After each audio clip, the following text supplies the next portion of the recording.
Mucho se ha hablado ya sobre quién es el auténtico Israel. Algunos se han acercado educadamente, buscando su lugar como creyentes en el Mesías, pero otros muchos han irrumpido de forma violenta, autoproclamándose el único y el verdadero Israel de Dios. Pero, ¿qué es realmente el Israel espiritual al que todos dicen pertenecer? Shalom, queridos Haverim. Mi nombre es Isaac Ben-Naor. Bienvenidos de nuevo a nuestro canal. En nuestro shiur de hoy hablaremos de un tema que aún después de 2000 años sigue trayendo polémica: la pertenencia o no a un colectivo llamado Israel. El origen del conflicto podemos situarlo en las diferentes interpretaciones que a lo largo de los siglos se han dado de las enseñanzas del apóstol Pablo, básicamente, pues en sus cartas hallamos frecuentes alusiones a este tema, entre las que podemos encontrar una muy significativa, como está escrito: porque en el Mesías Yeshua ni la circuncisión vale nada, ni la incircuncisión, sino una nueva creación. Y a todos los que anden conforme a esta regla, paz y misericordia sea a ellos y sobre el Israel de Dios. Gálatas 6:15 y 16, véase también el 5:6. A priori, estas palabras no resultan fáciles de entender, y por ello, antes de hacer cualquier valoración, debemos analizar primero el contexto en el que fueron dichas. La carta a los Gálatas surge como respuesta a la actividad proselitista de una facción que Pablo identifica como algunos de parte de Jacobo. Puede usted consultar Gálatas 2:12. Los cuales enseñaban que vivir la fe en el Mesías pasaba por la conversión al judaísmo y no como una religión independiente. Al respecto, resulta más que evidente la apologética desplegada por Saulo contra estos postulados, abriendo definitivamente dos vías en la que habría de ser el futuro de aquel movimiento. Por un lado, la de los judíos de nacimiento, que habían creído en Yeshua, como lo era el mismo Pablo o la comunidad jerosolamita. Y los gentiles, por el otra vertiente, que estaban abandonando el paganismo para abrazar aquella nueva fe al margen ya de la religión judía, asumiendo tan solo la dimensión ética y moral de la Torá, pero no el resto de sus preceptos. En esta línea podemos entender mejor sus palabras, porque en el Mesías Yeshua ni la circuncisión vale nada ni la incircuncisión, sino una nueva creación, pues la circuncisión constituía el rito iniciático a la religión judía, lo que sería una conversión a todos los efectos, y por ende la asunción plena del yugo de la Torá, y se tornaba superfluo, aunque contraproducente para alguien que iba a seguir comiendo cerdo o trabajando en Shabbat. Y esta nueva creación que nos menciona alude muy probablemente al bautismo como único ritual de iniciación a la fe en el Mesías, muy en la línea de ese nuevo nacimiento del que se habla en Juan Yohanan 3:5, donde el agua y el espíritu nos sitúa en el estadio previo a la creación. Según lo escrito, el espíritu Ruach de Dios sobrevolaba sobre la superficie de las aguas. Mayim. Génesis Bereshit 1:2. Querido Javer, permítame un inciso. Con frecuencia me maravillo de las profundas enseñanzas cabalísticas contenidas en las cartas de Pablo y me pregunto si sus interlocutores, recién salidos del paganismo, llegaban a entenderlas. Si bien entonces tenían la oportunidad de consultarle, pero ¿qué iba a ocurrir después de su muerte? ¿Dónde caerían esas enseñanzas tan elevadas y tan profundas? Quizás en la incomprensión, quizás en el olvido o peor aún, en las interpretaciones erróneas. Y lo que es aplicable a lo místico también lo es a lo alágico, pues 2 generaciones después el divorcio entre la Iglesia e Israel era ya un hecho consumado, y los nuevos maestros, todos ellos de origen gentil, buscaron en sus filósofos la sabiduría para la exégesis de las enseñanzas de Pablo, a quienes consideraban su gran valedor, al haberlos apartado de cualquier influencia judía, erigiéndose como el nuevo Israel. Por lo que, sin irnos de la cita anterior de Gálatas, nos preguntamos: ¿quién es este Israel de Dios? pues cualquier creyente ya versado en la teología de la sustitución se vería a sí mismo como feliz integrante de este colectivo.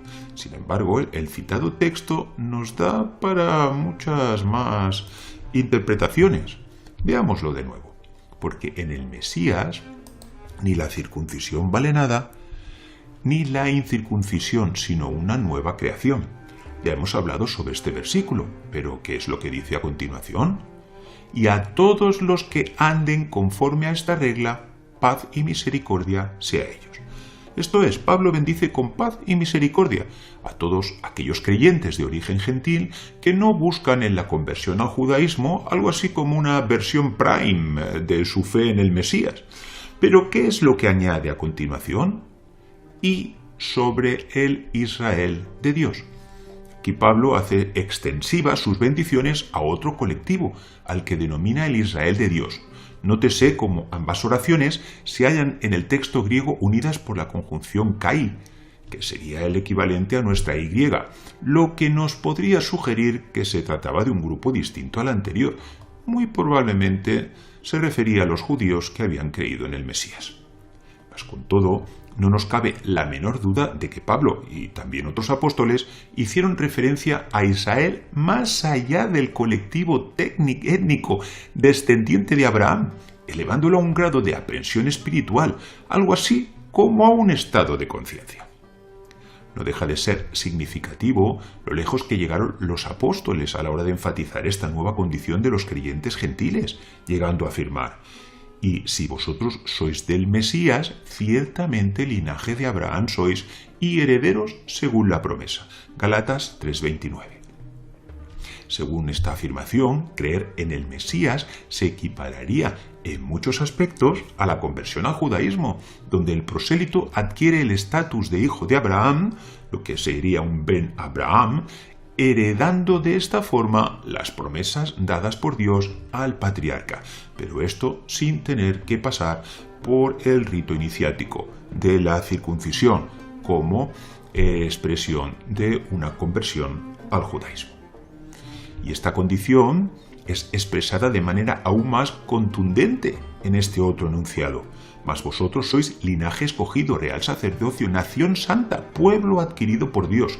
Y añade: vosotros que en otro tiempo no erais pueblo, pero a que ahora sois pueblo de Dios. Primera de Pedro, Shimon Kefa 2, 9 y 10.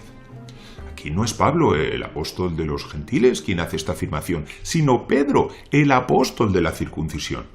Y si hubiéramos leído únicamente la primera parte del texto, hubiéramos pensado que estas palabras estaban sin duda dirigidas a los judíos. Pero en la segunda parte, Pedro expresa claramente quién es el receptor de su misiva: los paganos que habían creído en Yeshua. Y con todo, pues les llama linaje escogido, real sacerdocio, nación santa y pueblo adquirido por Dios. Pero nada de esto nos tiene que llevar a la errónea conclusión de que las naciones sustituyen al Israel según la carne, como pueblo escogido de Dios. Pues para que este pensamiento prosperase deberíamos arrancar primero muchos, pero que muchos versículos de la Biblia, tanto del Antiguo como del Nuevo Pacto. Así que confundir la inclusión espiritual de los creyentes dentro de un colectivo denominado el Israel espiritual o el Israel de Dios no debe ser confundido para nada con la sustitución o la anulación del Israel natural. Esto es además de ser un grave error teológico, una clara expresión de odio hacia el pueblo escogido por Dios. Y no debemos olvidar que fue en el seno de este colectivo en el que nació el Mesías. Intentaremos acercarnos a los aspectos espirituales, digamos, más profundos de esta realidad. Leemos al comienzo del prólogo del Zohar, el Adamak HaZohar 1a, vemos cómo es citado el siguiente versículo: como la rosa entre los espinos, así es mi amada entre las doncellas. Cantares Shir Hashirim 2.2, donde se enuncia la conocida metáfora de Israel exiliada entre las naciones. En el contexto histórico en el que el Rashbi cita estas palabras, los espinos eran el Imperio Romano, cuya crueldad ya había tenido ocasión de experimentar en primera persona, teniendo que ocultarse en compañía de su hijo en una cueva por 13 años. Pero no acaba aquí el sentido de la alegoría. En un aspecto más profundo, la rosa, Shoshana, es también un nombre del Malhut, y las espinas, Ajojim, serían las Klipot, las cáscaras de impurezas a través de las que ejercen su influencia los poderes demoníacos. Pues no olvidemos que este versículo también tuvo un conmovedor cumplimiento profético con la muerte del Mesías, cuando Yeshua, paradigma espiritual del reino de los cielos que se había acercado a nosotros, fue cruelmente ceñido de una corona de espinas. Y si desea más información sobre este aspecto, puede leer nuestro libro Puertas de Bondad 3.5. Malhut es también denominado Knesset Israel, la congregación de Israel. En este sentido, el concepto de una noción espiritual llamada Israel trasciende al colectivo judío para convertirse en un aspecto muchísimo más amplio. Veamos alguna enseñanza al respecto. Ven y mira. Todas esas profundidades cerradas que surgen del seno del pensamiento, esto es a nivel de Binah, y que la voz, en el grado de Zeir Anpin, las toma, no son reveladas hasta que la palabra, Malhut, las pone al descubierto. Zohar Bereshit 32a. En este sentido, la comunidad de Israel sí es un estado de conciencia, un grado de aprehensión de elevadas realidades espirituales, que tiene su expresión más cercana a nivel de Malhut, pues el Mesías también es llamado la palabra de Dios. Revelación Hitzayón 19:13. Pues tanto palabra, que podríamos asimilarlo a los términos hebreos davar o milá, como Dios, Elohim, aluden al Malhut, el ámbito donde Dios nos revela a través de su Mesías cosas que habían permanecido ocultas hasta ese día, como fue dicho. Muchos profetas y justos quisieron ver lo que veis y no lo vieron, y oír lo que oís y no lo oyeron. Mateo Matai 13:17. Querido amigo, creer en el Mesías no le convierte en judío, pero sí le abre las puertas a un nuevo nivel de conciencia denominado el Israel de Dios, un grado afín al Malhut, circunscrito al ámbito de ese reino de los cielos que nos fue revelado por el Mashiach. ¡Qué gran privilegio! Ya seamos judíos o gentiles, que seamos hallados dignos de recibir toda esa luz. Y hasta aquí nuestro shiur de hoy. Shalom. Adir Ben Ahor, el poder y la luz del Mesías Yeshua.